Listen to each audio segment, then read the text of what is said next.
Hello and welcome to dividing rational expressions.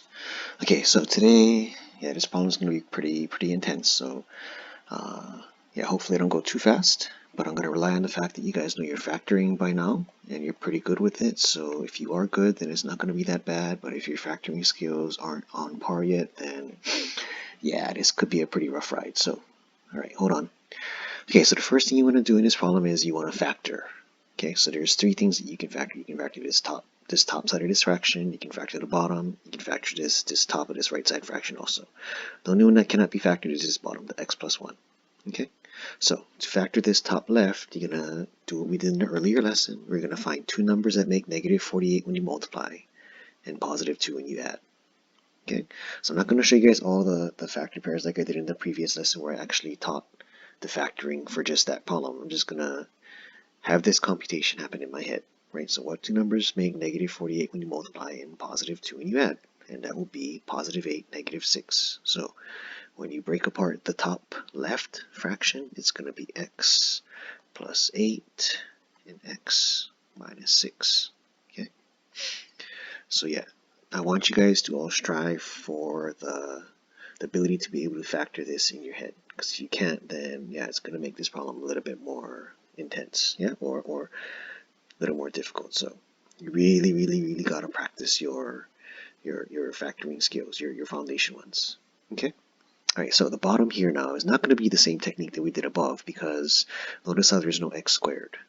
It's just a linear function. Or a linear binomial. So therefore, you just want to look for common denominators. So you want to do GCF basically. So what number can basically divide into 3x and 21? Like what common number can divide into both? So hopefully you say 3 can, because if you said 3 can, then you're perfectly correct. So think of this as like reverse distribution. So if I take away a 3 from him, or in other words, divide this guy by 3, he's left with, hopefully you say x. And if I divide that guy by 3, hopefully you say you have negative 7 left. So that's why I call it reverse distribution, because in regular distribution, we're giving the 3 to the x and negative 7. In reverse distribution, or what you call GCF, I guess, you're figuring out what you can take away or divide into both of them. Okay, so let's keep on going with the right side fraction. So we've got divide again, still got the fraction there. And the x plus 1, we're going to surround it with the parentheses so that we can think of him and remember him as one entity, I guess you can say. So when I cross the fault, hopefully, then I'll look for an x plus 1 somewhere that I can cross it out with, not just an x and a 1 individually. I want to cross out an x plus 1 all together. Okay, so now to go on to the top part. So what two numbers make negative 6 when you multiply and negative 5 when you add? Okay, and this is where a lot of kids are going to say 2 and 3. Because 2 and 3 does make 5 when you add, but remember now, we got to make a negative 6, so one of the numbers has to be a negative.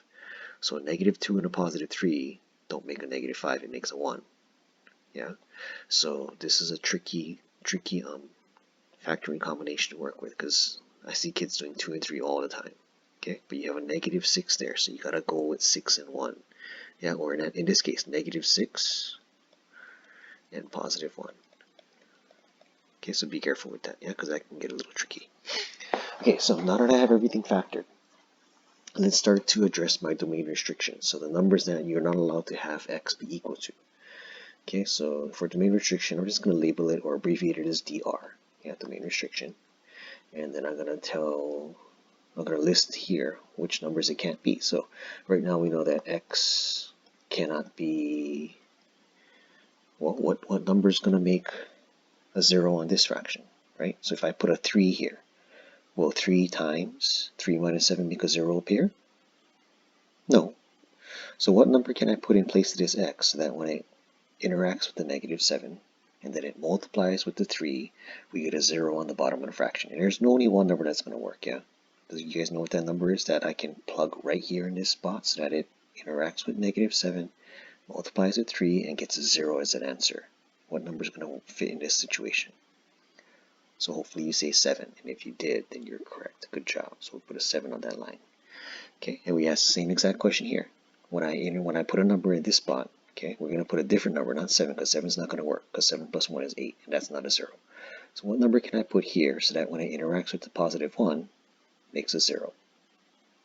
Okay, so think a little bit, right? What number would I put in here so that when I interact with a positive 1, it makes the entire parentheses on the bottom become a 0? So hopefully you say -1 will do that, right? Because -1 plus 1 is 0. Yeah, just like 7 minus 7 here was 0, right? And once you get the 0 there, you can multiply it by 3. It's not gonna save that number. It's still gonna be a 0. Okay. So for this particular problem right here, or part of the fraction right here on the bottom, -1 is gonna cancel out this denominator. So let's put a -1. And I know it's not in numerical order, but I don't really stress that with my kids. I mean, the more strict my teachers kind of do, but yeah, kind of a rebel in that sense. So don't worry about if the order is not numerical order. Yeah, the teacher will tell you if they really want it that way, and if they do, then just do it. Yeah, no sense arguing with them about that. Okay, so let's see. Next step. All right. Hopefully you remember from your elementary school days that whenever you have division, it's always better to change it into multiplication by the reciprocal. Okay, so hopefully it tells you or reminds you that, yeah, you're going to change this divide into a multiplication, and then you're going to flip the top and the bottom of this fraction. So the x plus 1 is going to go to the top, and the x minus 6, x plus 1 is going to go to the bottom. Okay, so let's change everything into a multiplication. So we got x plus 8 times x minus 6 all over 3 times the quantity x minus 7 times, and now here's the reciprocal part, right? X plus 1 over x minus 6 x plus 1. Okay, so now we have to go back to the main restriction. You're saying probably to yourself, why do we have to go back to the main restriction? We just did it. Well, look what happened when we did the reciprocal. A brand new part of the fraction, the ones that were on the top earlier, came to the bottom. So is there another value of x that might cause a 0 to become on the bottom of the fraction, right? Because we know -1 does it, so that's why we handled that, right? We put -1 in that list. We know 7 does it, so that's why we put 7 in the list. But is there a brand new value of x that can make a 0 appear once again, right? So what number would I put here interacts with -6 to make a 0? Yeah, so do some thinking, you got some time, and if you can figure it out, hopefully you say 6 is that number. And if you did say 6, then you are correct. 6 right here will create 6 minus 6, which is a 0. And we cannot have zeros on the bottom of fractions in this way, right? Because 0 times this and 0 times all of these things on this side, yeah, that's just going to make a 0 on the bottom, and we can't divide by 0, so therefore we better avoid that situation. Okay.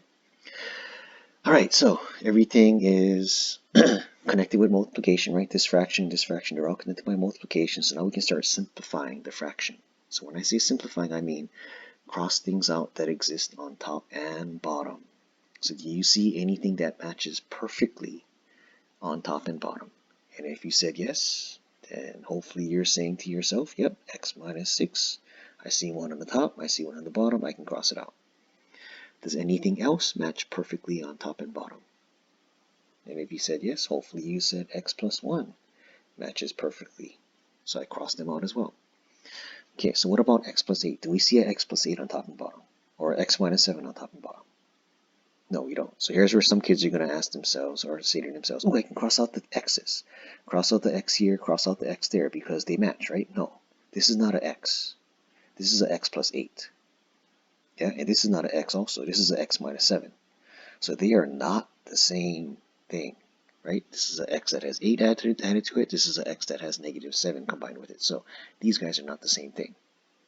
X minus 6, that was the same thing. X plus 1, that was the same thing. These guys are not the same thing. So please don't pick and choose and dissect parts of it out so that you can cross them out. That is not allowed. Okay? So, since there's nothing else to cross out, we're pretty much at the final step. So we're going to submit x plus 8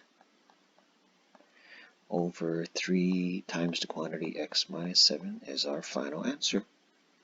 So this is part of our final answer, and this, the domain restriction, is part of our final answer. Okay, I hope you enjoyed this. Well, maybe not enjoyed it, but I hope you guys understood it rather. And if you need help, just rewind on the video and keep on watching the parts that you're still confused about. And good luck. See you later.